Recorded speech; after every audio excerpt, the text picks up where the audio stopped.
What's going on, everyone? So I've talked about the Chicago Bulls a lot recently, primarily because of Nikola Vucevic news and information. They have a couple guys available: Ayo Dosunmu, Kobe White. After trading Lonzo Ball, right? He was a guy that was in rumor speculations. There were reports yesterday that talked about how, like, hey, the Nikola Vucevic thing is kind of overblown. It's not like as what is being reported. Ayo is expected to stay a Chicago Bull in this season. Like, even that is a little. Oh, but again, I say this all the time. You always get like we've gotten like 7 different reports from several different sources the last week or couple weeks. I mean, I was talking about the Nikola Vucevic thing like a month ago, right? And all these reports about this, and then this one person comes in and goes, all of them are wrong.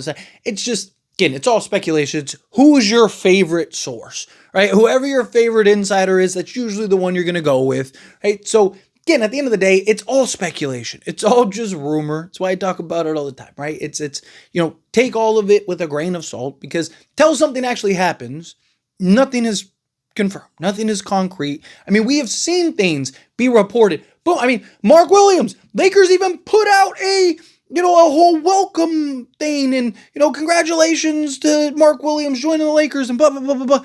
And then that's gone through. Chris Paul, all of it. How many times have we seen DeAndre Jordan being locked into his house, right? Like, until it actually happens, gets done, everything is rumor and speculation. But I do think Chicago, one, open to trades, right? 2, I think that they have log jams in several areas where they want to get off of guys.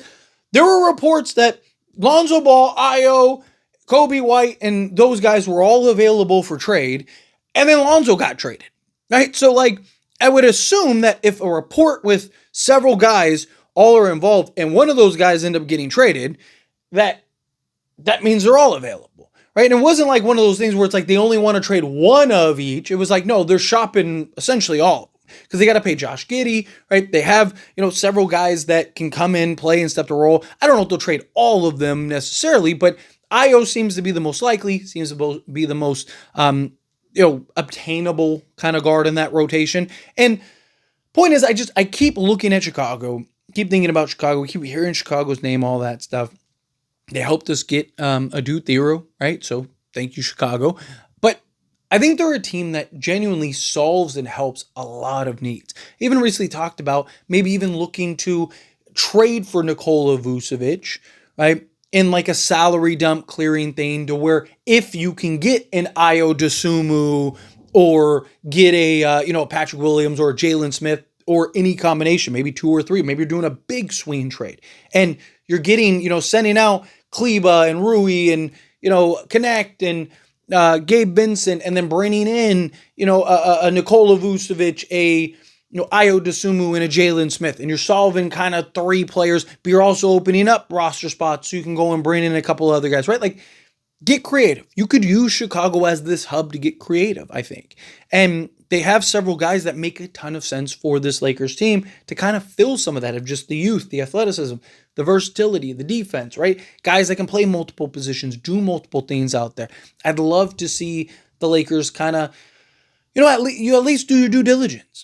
Right, try to see, can you get an Ayo and a Jalen Smith? Can you get an Ayo and a Patrick Williams? Can you get, they have several guys in there that I do think makes some sense, right? Like, kind of just going through the list of players. Oh, and they also brought back Trey Jones. So it's like they have like 7 guards, right? Like, just going through this. They have Damian Carter, Ayo Dosunmu, right? They have Josh Giddey, who they're going to keep and retain. Kevin Huerter still on their thing. Trey Jones, right? Oh, they recently got Isaac Okoro, right? In the Lonzo Ball trade. They have Kobe White. Right? Like, they have several guys, and they just got Jameer Young, right? So they have several, or still have Jameer Young. They have several guys that they can all play the guard position. They just signed another guard on their 2-way. Like, they're flush with guards. Can you get an Isaac Okoro? Versatile 2-way, 3-and-D style guy that they didn't have on their roster? Like, can you pull off some type of trade where you can maybe package some of these guys, right? Can you get some of these like versatile kind of guards and wings and can you get an Ayo a Jalen Smith and an Isaac Okaro, right? And put a package together of like Connect and Rui and whatever else, right? Because now you have that versatility, that switchability. You're freeing up roster spots, you're freeing up cap space. You're doing all these things to where you might be able to just really upgrade your route, and you have just this depth and this youth and this talent and this influx, right? Like, you bring in a Jalen Smith. You talk about a guy that's 25 years old still, 6'9", play the 4, the 5, stretch the floor, knock down the 3 ball. Lakers like to play like those small ball units. You could do that with him and still maintain some size. He's mobile. He can be that lob threat, be that floor spacer for you, kind of operate as that versatile big in regards. Patrick Williams gives you, a young, versatile, he's 23 years old, 6'7", 6'8", kind of either forward, slot in either forward spot. Ayo Dosunmu, right? Getting 6'5". He's got like a 6'8", 6'9" wingspan. I think it's like 6'8 and a half, but 6'8", 6'9" wingspan. Can defend 1 through 3 for you. Can play 1 through 3 for you. Is a guy that can make some plays, handle the basketball, slot in at the 2 guard, right? Give you some youth, give you some athleticism. Isaac Caro, guy that can slot in at the 2, slot in at the 3, give you some size, give you some versatility out there, give you that just two-way capabilities. He's a guy 6'5", 6'6", but he's got like a long wingspan too.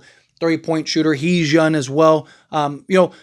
All these guys kind of fit the timeline, right? And you look at Chicago, and they got, Noah Essengate, right? They have, Mattis, right? They have all these guys that they've brought in that they're trying to grow and develop and have the youth in. I do think you can potentially pluck a couple players from them. I think that they are a genuine option to where, and again, they're going to have to pay Josh Giddey, right? And he's probably going to get a pretty decent penny at some point whenever they kind of resolve their issue. Like, just seems to be a little bit of a standstill, a little bit of a holdup. But I do think that it gets resolved at some point.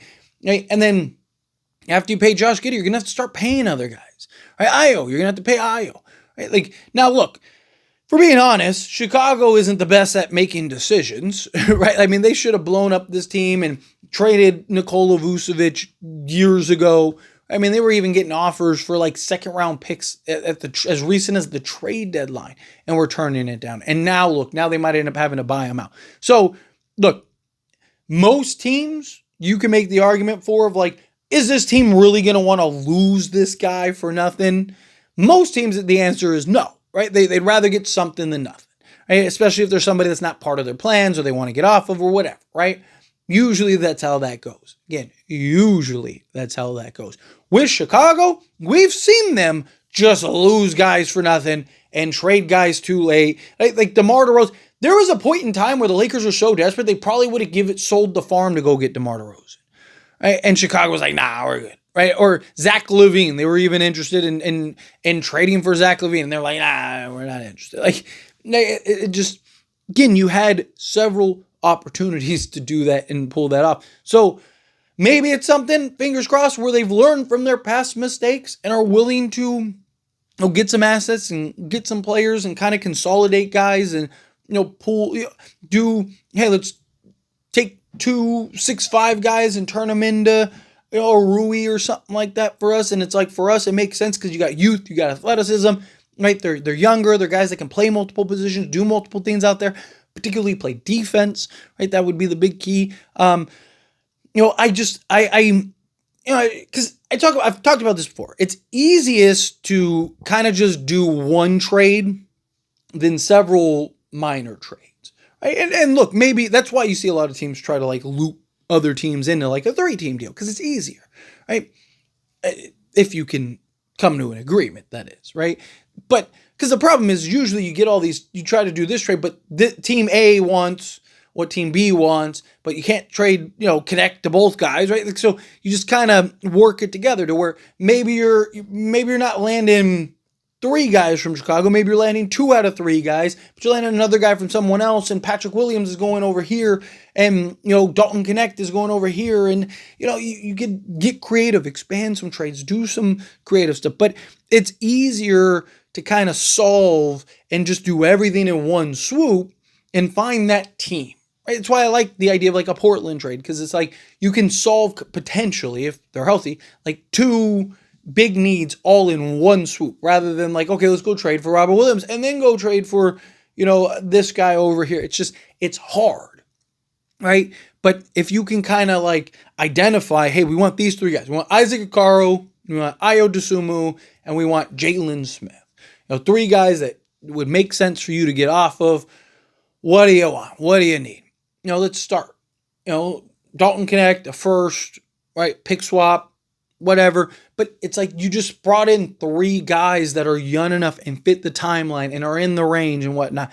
Patrick Williams, big concern with him is just health. But if he can get back to healthy, I mean, great defender, 3-and-D kind of guy that has the potential to be a legit two-way guy, and the kind of guy that you need, right? You just kind of go down the list of the Chicago Bulls, and it's like, hey, a lot of these guys make a lot of sense. But let me know your thoughts and opinions down in the comments. That being said, if you haven't liked this video, hit that like button. Helps me out. Helps me enjoy these types of videos, and I truly appreciate it. Not subscribe to the channel, hit that subscribe button, turn on the bell notifications. Appreciate y'all. See you in the next one.